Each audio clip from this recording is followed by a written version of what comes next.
Buenos días y bienvenidos. En el presente video les hablaremos acerca de la Escuela Nueva y sus principales exponentes.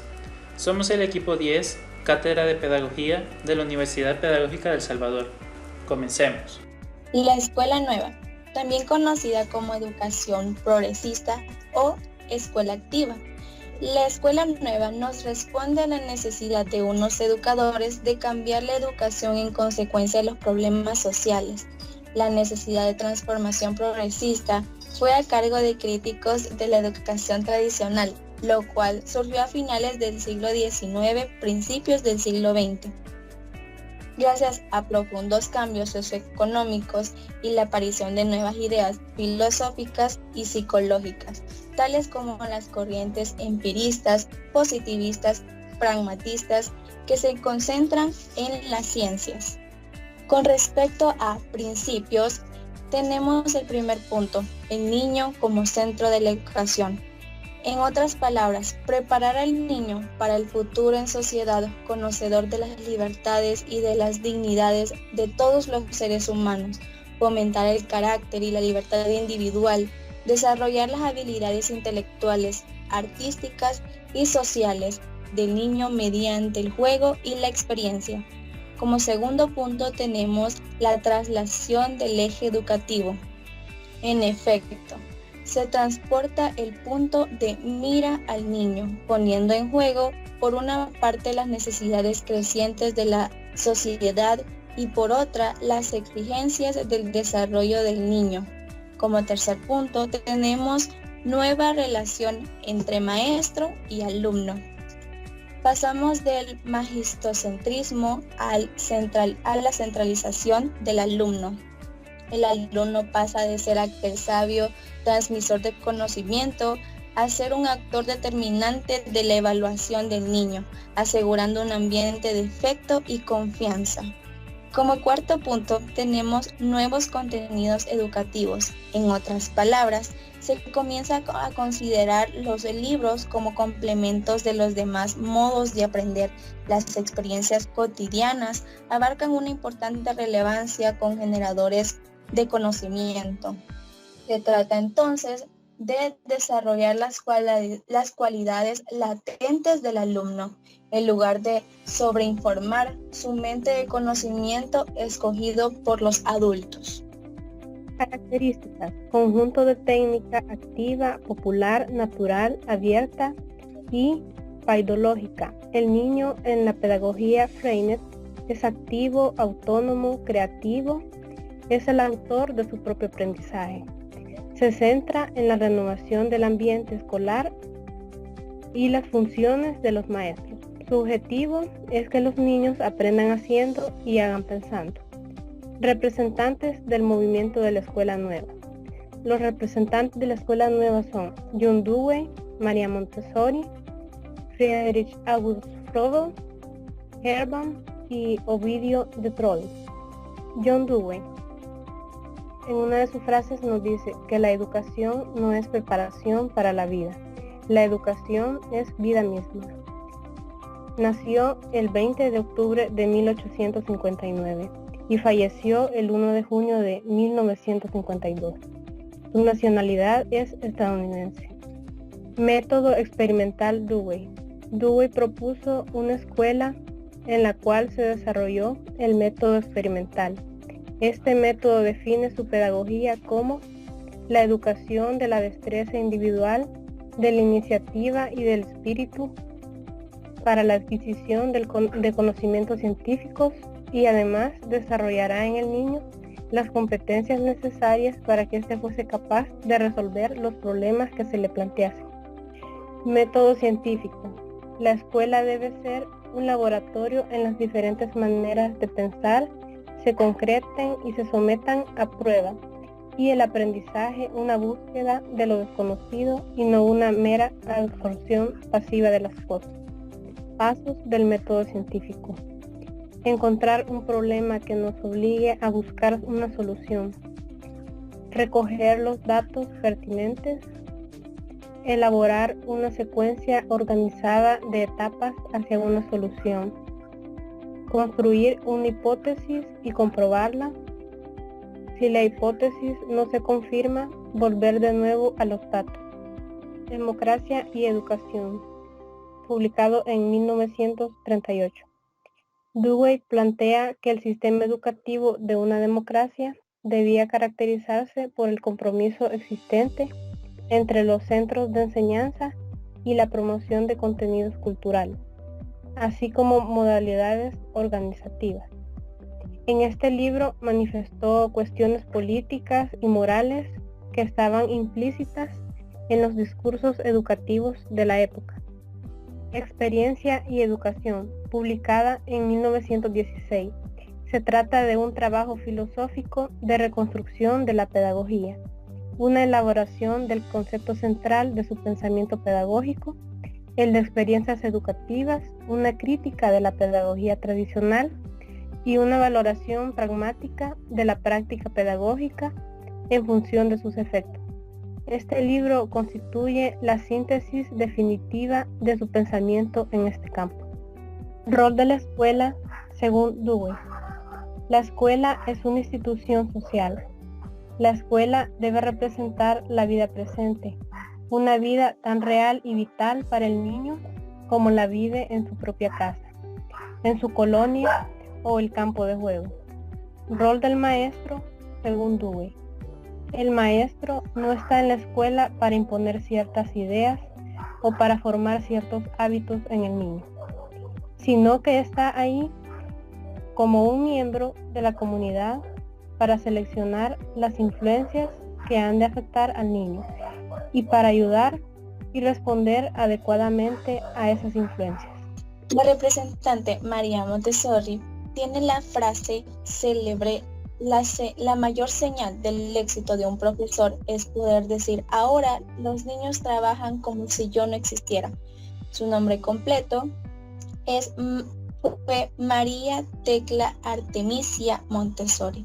Nació el 31 de agosto de 1870 y falleció el 6 de mayo de 1952. Nacionalidad italiana. Características del método Montessori. Como primer punto tenemos el aprendizaje por curiosidad y descubrimiento.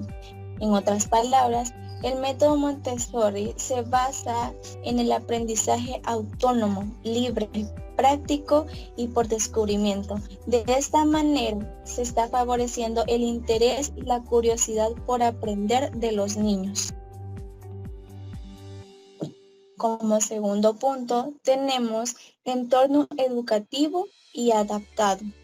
El entorno educativo tiene que ser seguro y cómodo para que los niños puedan desarrollar de manera activa y libre las actividades que elijan. Un entorno que tenga en cuenta las necesidades de cada niño y sus capacidades. Los espacios deben estar preparados para favorecer las actividades con elementos naturales. Como tercer punto, la importancia de la iniciativa de los niños en conjunto. Ellos marcan su propio aprendizaje sin presiones ni obligaciones. De esta manera se está dando la oportunidad de que los niños expresen sus preferencias educativas. Como cuarto punto tenemos el tiempo de aprendizaje sin interrupciones. En efecto, el tiempo que los niños inviertan para desarrollar las actividades tiene que ser sin interrupciones. María estaba convencida de que esta forma los niños desarrollaban mejor su atención y concentración. Como quinto punto, tenemos el cambio de maestros a guías. Creo que este es el punto de los aspectos más importantes del método Montessori. En bastantes ocasiones los docentes tenían el rol principal dentro de un proceso aprendizaje-enseñanza y aquí se transforman de guías y observan a los niños. En cuanto al método Montessori, el método Montessori se caracteriza por proveer un ambiente preparado, ordenado, estético, simple, real, donde cada elemento tiene su razón de ser en el desarrollo de los niños. Laura Montessori Integra edades agrupadas en periodos de 3 años, lo que promueve naturalmente la socialización, el respeto y la solidaridad. Ahora bien, el método Montessori se basa en varios principios fundamentales. Como número 1, tenemos el respeto a la naturaleza del niño, es decir que el método Montessori promueve el respeto a la capacidad innata del niño para aprender mediante la exploración, el juego, la manipulación y la curiosidad. Por consiguiente, se considera necesario darle la libertad para que exprese sus gustos y preferencias, así como dejar que se equivoque y vuelva a intentarlo. Como segundo punto tenemos la mente absorbente, es decir que desde que nace en la mente del niño tiene un lugar una intensa e incesante actividad. Esto hace que sea similar a una esponja, por lo que cuenta con una capacidad ilimitada para aprender. Debido a ello, es importante que los padres y educadores provean los escenarios materiales y condiciones necesarias para aprovechar la mente absorbente del infante. Ahora bien, por otro punto, el niño es un participante activo en el proceso de enseñanza-aprendizaje. En otras palabras, contrario a los métodos tradicionales, se favorece el autoaprendizaje, ya que durante la mayor parte de la clase el niño elige materiales, juegos o contenidos que tenga a su disposición. De igual manera, puede moverse libremente y hablar con otros, siempre y cuando no se le moleste. La autodisciplina interna. Otro punto muy importante en el que hay que destacar una de las características más llamativas del método Montessori es que trabajan a la par la libertad y la disciplina a través del ambiente preparado, por lo cual este aspecto no promueve de manera autoritaria, sino de forma intrínseca. Otro punto es atención a los ritmos y estilos de aprendizaje. En otras palabras, el niño marca su propio paso o velocidad para aprender. Asimismo, no se incita a la competencia entre compañeros. En cambio, se respeta y valora el logro de cada alumno en un momento y ritmo oportuno. Como otro punto es los periodos sensibles. María Montessori creía que existentes periodos sensitivos cuando los niños pueden adquirir ciertos conocimientos de manera más fácil, como por ejemplo aprender a leer, aprender a escribir, adquirir el sentido del orden. Los educadores apoyan estos periodos y sensibilidad con actividades y lecciones que ayuden a pulir estas habilidades. En ella se centran los niños por grupos de edades. Tenemos que desde los 0 a los 6 años es una etapa en la que Montessori denomina mente absorbente. Desde los 6 a los 12 años es la etapa del razonamiento, la imaginación y la memoria.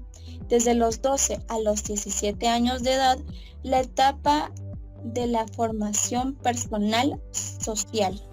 Como último punto tenemos el ambiente preparado. Este ambiente debe ser amplio, abierto y ordenado, organizado de manera que se sientan cómodos y libres, con los materiales dispuestos de forma que los tengan a su alcance, donde el aula esté dividida en áreas temáticas, adaptado para poder trabajar individualmente o en grupo a cada uno para su ritmo. Frederick Froebel, en una de sus frases nos dice que el juego es la actividad principal del niño y vía de expresión del mundo interior de la persona. Su nombre de nacimiento es Frederick Froebel Barden. Nació el 21 de abril de 1852 y falleció el 21 de junio de 1850. Su nacionalidad es alemana. Los medios ideados por Froebel para sus fines educativos son juegos gimnásticos acompañados de cantos, cultivo del jardín, cuidado de plantas y animales, charla, poesía, canto, cuento y dramatización, excursiones, juegos y trabajos con los dones y ocupaciones. Creación del primer kindergarten. En 1837 abrió una escuela de infantes en Blankenburg, Prusia, a la que originalmente llamó Instituto para la Educación y Actividad del Niño. Esta escuela más tarde fue renombrada a Kindergarten o Jardín de Niños. Froebel se inspiró en los trabajos de Comenius sobre la educación de la primera infancia. Insistió en que el mejoramiento de la educación de los niños es una premisa vital para la educación comprensiva y las reformas sociales. La educación del hombre, publicada en 1826, según Froebel, es la que comienza desde la niñez.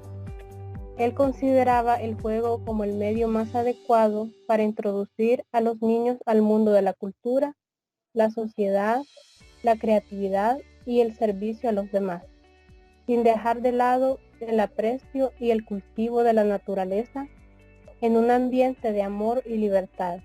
Esta idea inspiró a su propuesta a fundar los jardines de infancia, las cuales son instituciones creadas con la finalidad fija de la educación del niño preescolar. La frase célebre que nos deja es: la educación es el arte de construir, edificar y dar las formas necesarias. Su nombre completo es John Friedrich Herbert. Nació el 4 de mayo de 1776 y falleció el 14 de agosto de 1841. Su nacionalidad es Alemania. Herbert, la filosofía de acuerdo con Herbert, empieza con la reflexión sobre conceptos empíricos y consiste en la reformulación y elaboración de los mismos. Sus tres divisiones primarias están determinadas como formas distintivas de elaboración.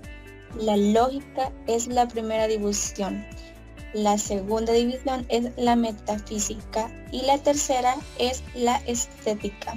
Se puede considerar un filósofo relativista, optimista y científico. Considera el alma humana como una hoja en blanco. Cree que no hay ideas innatas, pero sí una capacidad humana llamada moral, y esta a su vez nos lleva a la virtud y proporciona paz del alma. El método de Herbert. La idea clave de su pedagogía es que la instrucción es la base, la única base de toda la educación en una. No separa a la educación intelectual de la educación moral. La naturaleza de la mente es una, por lo tanto, solo hay una educación y esta se logra a través para contribuir un espíritu es necesario contribuirlo para que sea... Ay no, ya me equivoqué. Ay, Dios. No. El método Herbert. La idea clave de su pedagogía es que la instrucción es la base, la única base de toda la educación en una. No separa la educación intelectual de la educación moral. La propuesta está dedicada tanto a la educación del adolescente como a la primera infancia. La educación se contribuye sobre el espíritu y no sobre los sentimientos transitorios. Su propuesta fue concebida para aplicarla al ámbito de la educación particular y no a la educación pública. Criticó duramente a la educación informe a niños muy desiguales de las escuelas públicas. Herbert llega a hablar de diferentes tipos de interés que puede presentar una persona con respecto a un objeto de estudio. En este objeto de estudio tenemos los tipos de interés. Tenemos como número 1 el especulativo, el simpático, el estético, social, religioso y empírico. Ovid de Crowley. Una de las frases célebres de Ovid de Crowley es: la escuela ha de ser para el niño, no el niño para la escuela. Nació el 23 de julio de 1871 y falleció el 12 de septiembre de 1932. Su nacionalidad, belga. El método de Crowley refleja 4 principios básicos. Número 1. Principio dominante del respeto al niño, escuela por la vida y para la vida. El objetivo del programa de la escuela debe ser el aprendizaje para la vida y debe tener por base las necesidades del hombre según su constitución psicológica y la constitución social: comer, beber, abrigarse, defensa contra ciertos peligros, desarrollo psíquico, instrucción, aprendizaje de una profesión, etc. Número 2. Principio de libertad. El profesor debe esforzarse en no suprimir la libertad del niño, sino por el contrario, en dar entera satisfacción a sus necesidades de actividad y movimiento. Número 3. Principio de individualización. El maestro debe procurar crear en el niño el hábito y el gusto por el trabajo y el estudio, tratando de hacer atractivas las lecciones mediante la constante excitación de los sentidos del niño o niña. Número 4.